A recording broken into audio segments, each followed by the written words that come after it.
Now then, you're very welcome along to this evening's football show. So later on, Pat Nevin is going to join us ahead of the new season, not least Chelsea against Manchester United, which we have live on Off the Ball this Sunday coming. First though, an area that we touched on yesterday, but we're going to look at in a bit more depth now. Liverpool fans booing the anthem at Wembley on Sunday. We have Tony Evans with us, who's been writing about this in The Independent. Tony, good to have you with us. Thanks for joining us. Yeah, it's a pleasure. This is a complicated picture and it's about more than Boris Johnson, but we might just start with Boris Johnson as a jumping off point. He has a checkered history, to say the least, when it comes to Liverpool and Hillsborough, and it goes back to his time as editor of The Spectator. Yeah, he wrote, there was an editorial in there in 2004 where it repeated all the old slurs about the fans causing the deaths there, and which have been shot down completely. And last month, when on his first Prime Minister's question time, it was put to him, and he could have retracted those slurs, but he didn't. What he did is he prevaricated the way he always does. And the reality is you've got a Prime Minister who refused to accept the findings of the inquest of the Hillsborough Independent Panel. And that in itself is probably enough to boo the anthem. Because I mean, the city feels it's been badly done to over the years, and clearly that's true. And so I'm an anthem booer myself. I go back to the 70s booing anthems, the national anthem, and I felt it was completely justified, and I'm proud that Liverpool fans did this. For people who aren't familiar with that piece in The Spectator, it wasn't written, as you rightly say, by Johnson. He was the editor. It was written by Simon Heffer, who asked him to write the piece. It was on the back of Ian Bigley's death in Iraq in 2004. He's a Liverpool native, and it spoke of the victim mentality of the people of Liverpool. It linked Bigley's death and the reaction back to the Hillsborough disaster, saying things like they see themselves whenever possible as victims. They resent their victim status, yet at the same time they wallow in it. And then the crucial point was the deaths of more than 50 Liverpool football supporters. I'm not sure why they wrote 50, given that 96 is so well-known a figure. The death of more than 50 Liverpool football supporters at Hillsborough was undeniably a greater tragedy than the single death of Mr Bigley, but that is no excuse for Liverpool's failure to acknowledge, even to this day, the part played in the disaster by drunken fans at the back of the crowd who mindlessly tried to fight their way into the ground that Saturday afternoon. Here's a clip, Tony, of Johnson in his first day at Westminster as Prime Minister, being asked if he wanted once again to retract those comments that he was editor of and stood over. In his statement, he said he wants to govern for the whole of the country, but in a previous role, the right honourable gentleman has accused my constituents of wallowing in their victim status, repeated offensive and proven untruths about the cause of the Hillsborough disaster, and called Liverpool self-pity city. So will he now apologise from that dispatch box to the people of Liverpool for the offence that he's caused?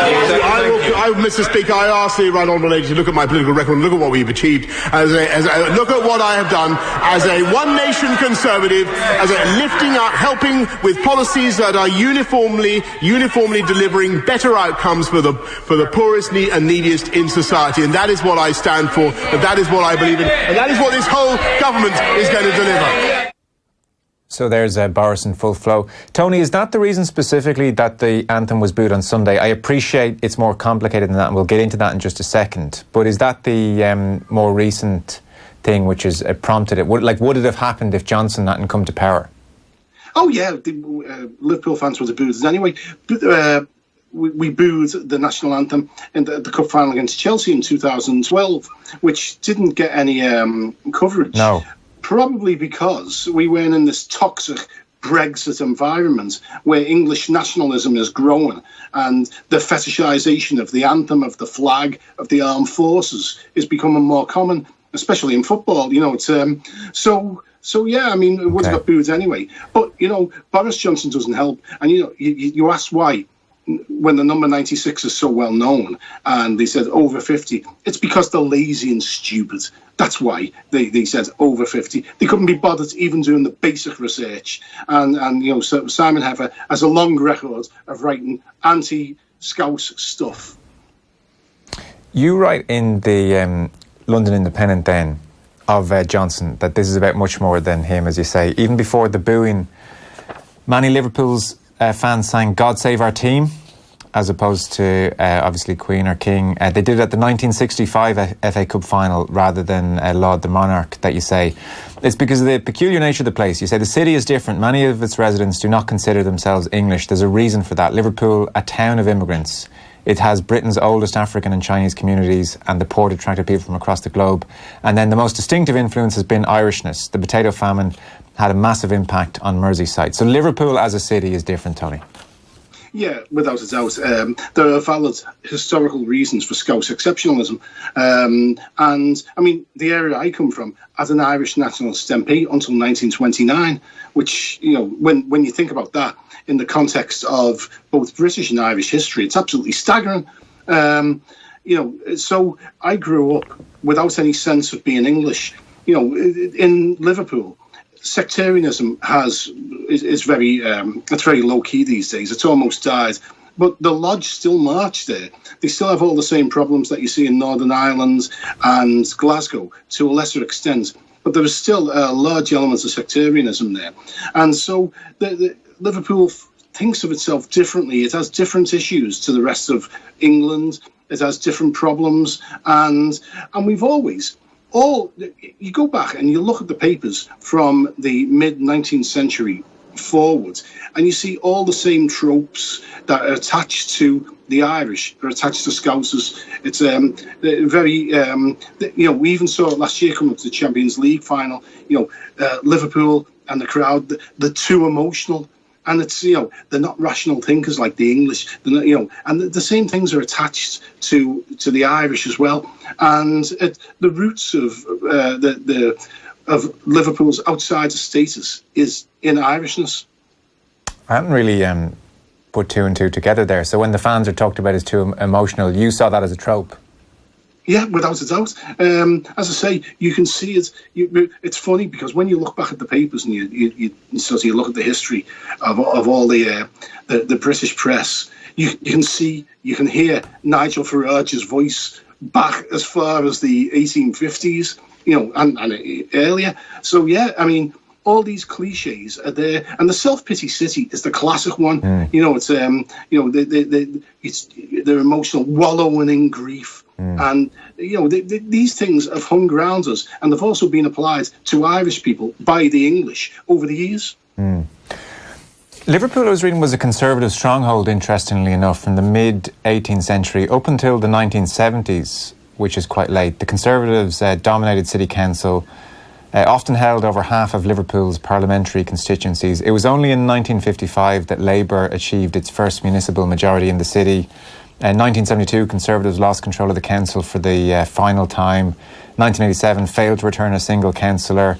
No Conservative councillor for the last 20 years. But up until the 1970s, the Conservative Party did have a foothold in the city. Oh yeah, Tory Town was traditionally known as. While Manchester was embracing radicalism, Liverpool was Tory. But the roots were in sectarianism. The Protestant community voted Tory as a sectarian statement. Yeah. And you know, even in the 70s, there was a Protestant party in Liverpool. This was in the 70s and early 80s, in the post-Tory era. So Liverpool's radicalism is only a recent thing.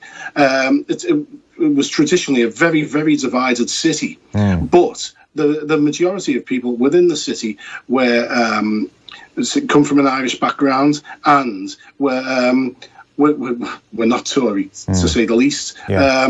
But yeah, it's a lot of people don't realise how strong conservatism and unionism was within Liverpool. Yeah, so Conservatives appealed to Protestants who felt threatened by this huge influx of Irish and by a huge influx of Catholic. What changed in the 70s? I know we'll get into Thatcherism, but is there anything in particular that sparked a change around then?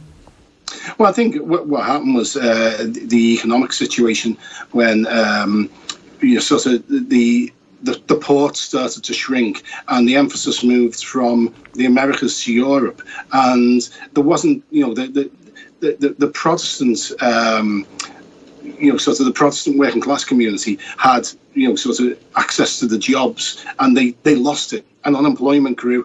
And I think, as well as that, there'd been a growing sense of this idea of Scouse the first mention of the word Scout came just after the First World War, and it was only applied to the poor people in the Scotland Roads area who queued up for cheap food on the streets, cheap stew.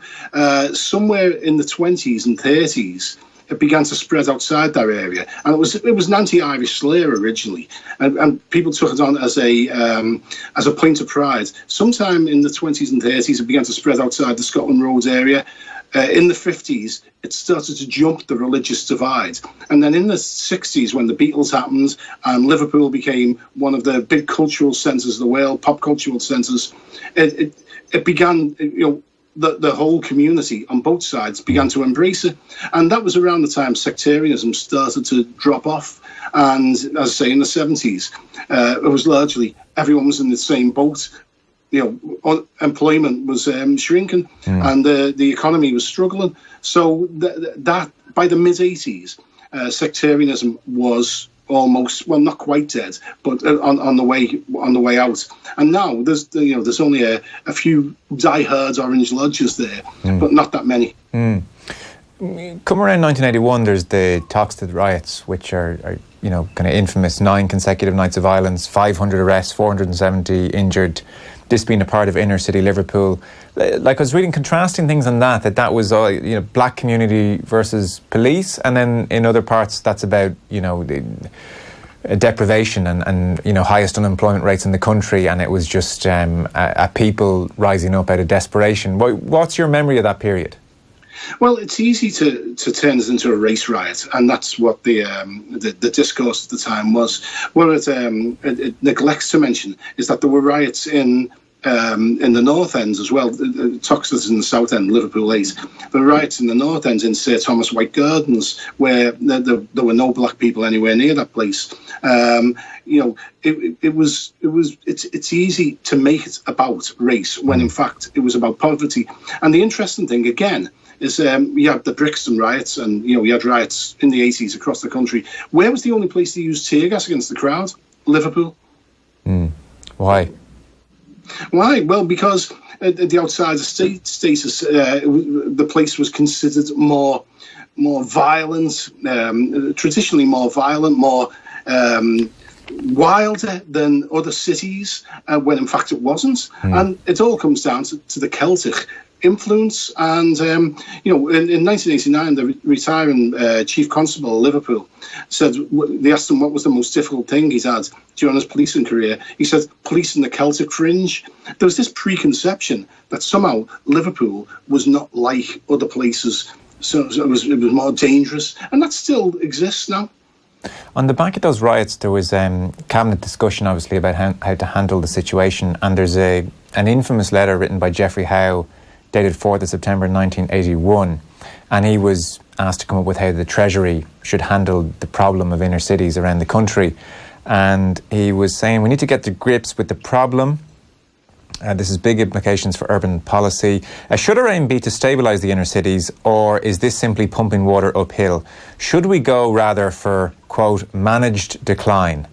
And he said, this is not a term for use, even privately, end quote. Like that they were even talking about a term like managed decline, effectively to let the place fall into complete disrepair and hopefully, well, I guess you might suggest the Celtic types move on. Well, what they wanted, really, let's put it in plain English, and what they wanted is to starve the city out, to force the residents to move away, because the place went to rack and ruin, and they actually discussed that at cabinet level. Even to discuss it is mind-boggling, and there would be no other city in the United Kingdom where they would talk in those terms about. And we had a sense at the time that that's the way they were thinking about us, because actually they were withdrawing industries, sort of industries that got supported in other areas of the country were not supported in Liverpool, and they were encouraged to leave. And sort of youth unemployment, under 24 employment passed the 50% mark. Wow. in the mid 80s, and the place was an abject mess in many ways in terms of the economy. But you know what? There was no self-pity there. In fact, people misjudge the Scouse attitude. It's not self-pity. In fact, if anything, we have too much self-regard, because what we say is, we're not going to take this. No, we've had enough, and we fight back. And people see that as self-pity. It's not. It's something quite the opposite. I deliberately haven't mentioned football yet because I wanted to paint this picture, this broader picture. But if you bring in football, even at that particular juncture, the amazing backdrop that you've described, and then to the forefront, is this amazing Liverpool team conquering Europe. It's the most incredible juxtaposition. Yeah, well, when politically, economically and socially the city was under maximum pressure, the football teams were the flag bearers for the community. They were the best in Europe, not just Liverpool, Everton, dominant teams where we could go to other cities and express our pride in where we come from, in our community, in a way that people couldn't shoot it down. I mean, in the mid-'80s, it was unbelievable. I was talking about it today with someone. If I went into a pub in London, you couldn't change a £20 note if you had a Scouse accent. They thought it was forged. There was those preconceptions. And at the time, the teams, and particularly Liverpool, whose iconography is perfect for the city, red, the colour of the city, the colour of socialism, the liver bird, the symbol of the city, the name Liverpool Football Club, were dominating everyone. And you know what? There was a song at the time we sang, they all laugh at us, they all mock us, they all say our days are numbered, but I was born to be Scouse, victorious are we. And that wasn't about football, it was about more than football. Tony, do you remember the 80s as a very grim time? Is that how it was in reality? I know the stats, like unemployment, youth unemployment over 50%, and the deprivation that you talk about. On the face of it, that should all be terrible and awful and a horrible time to remember. Is that how you remember it? No, it was brilliant. I mean, you look at the bands that were coming up culturally. It was fantastic. There's the music scene was really vibrant. Lots of people, young people, were engaged in politics in a way that probably not now, even with sort of Corbynism. The place was lively, fantastic. Nights out, it rocked, and it was wonderful. It was almost like having a good time was a two fingers to Thatcherism. Bill Shankly's probably one of the more famous socialists around, The socialism I believe in is everyone working for each other, everyone having a share of the rewards. It's the way I see football and the way I see life. How did Liverpool, like official Liverpool Football Club, interact with what was going on in the city politically, or did it try and steer clear? Well, it kind of tried to stay neutral and stay apart from it, and the players kind of didn't really have an idea what was going on. I mean, they understood that the city council problems were going on and the showdown with the Whitehall. But I mean, most of the players were conservative with a small c, because they were earning good money. The football club as a business, as an entity, has always been separate from the symbolic sense of what it means to the community. And so you run along parallel lines. The football club wants to be successful, to make money, and and to achieve its aims as a business. Whereas for us, winning was about identity, was about culture. In the 80s, Liverpool's success meant so much to the city. I mean, you can see that particularly in the 1986 Cup final, where sort of post-Heysel, where Liverpool and Everton fans come together, and it was a massive, despite the fact that Liverpool won, it was a massive celebration of being from, everyone sang Merseyside afterwards, and it was a massive celebration about being Scouse and resistance against a government that wanted to demonise and demean us.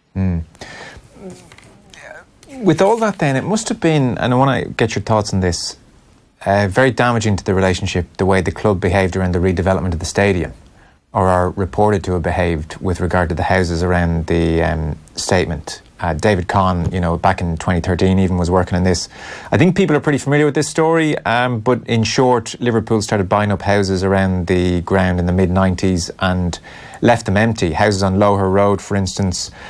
He writes, Kahn, the club used an agency to approach some residents while some houses were bought by third parties and then sold quickly onto the club. That left residents with the belief, which has endured ever since, that Liverpool were buying up the houses by stealth to keep prices low.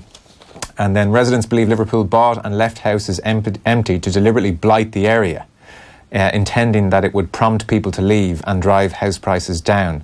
There is a person here works for Aintree Motors in the piece, and he says the area started to decline in the early 90s with the city's economic problems, but Liverpool Football Club accelerated the decline by leaving good houses empty and boarded up. It wasn't a natural decline, it was engineered. And that line always struck me when you compare it with the, that conversation that was going on at cabinet level about, what was the phrase, managed decline. Shockingly, it seems, for a period, for maybe 20 years, Liverpool Football Club itself fell into arguably the same policy. Well, it's one of those things where I have great sympathy for the residents, and clearly there's been huge issues there, and it hasn't been handled very well. But I think to suggest that it was all done deliberately would be to give the people running the club too much credit. This happened under 3 different regimes, and none of them were very clever. They didn't realise the potential of the area and the potential of the housing stock, and it was a haphazard, ad hoc sort of policy. I don't think any of it was deliberate. That's, as I say, not to let the club off the hook, because what they did, they contributed to the decline of an area, which, my mates used to live Venmore Street, literally over the road from the COP. So it's 150 yards away from the back of the COP, and their house was a terraced house, but like sort of with 5 floors, fantastic housing stock, and that was left to go to rack and ruin when people moved out. The club never bought that house; it was too far away. But certainly, the council didn't do enough in the area as well. The decline of Anfield has been a cock up by committee, not just the football club, and to a certain extent, the job of the football club shouldn't be to regenerate the area. However, they should have been more involved, and they should have taken more care in how they handle the houses and how they treated the area. Because you know what, it would have been good for them to put some effort into regenerating Anfield and to make it a better place. Because one of the things is, people often say to me, especially fans from down south or outside the city, they're a bit wary, especially night matches. Anfield scares them, the area scares them, and it shouldn't be like that, because this, 20 years ago, 30 years ago, was not quite a thriving area, but it was one of those areas which had great housing stock, had traditional communities there, and was one of the safest places you could go to. To round things off then as well, so Liverpool City voted for Remain, 58.2%, which was one of the highest votes of all the cities in the UK to vote Remain. And you said in your piece in the London Independent that the people of Liverpool are very aware that EU money has benefited the regeneration massively. The Echo Arena, John Lennon Airport, the cruise liner terminal, many other symbols of the city's regeneration has benefited from EU money. So that is, a feeling in the city. Jurgen Klopp is a passionate Remainer. So I'm wondering how the club, officially in 2019 will interact with what's going on politically, with all this talk the last couple of days of the booing of the anthem, because they've been, they're piggybacking very nicely on other areas of Liverpool fandom, and there's been such a good feel about the place over the last couple of years under Klopp. Will they get involved, you think, in any official way, or is this a real let's tread carefully here, let's leave this to the fans and to the city? Yeah, I think the club traditionally have stayed away from politics where they could, and left it to the fans. And one of the things that is so good about Liverpool fan culture is that it drives itself. It doesn't need the club to push it along, and so I think the club will stay out of it. But the city is pro-European. We feel that Brussels has been kinder to us than Westminster over the years, and I think that's undoubtedly true.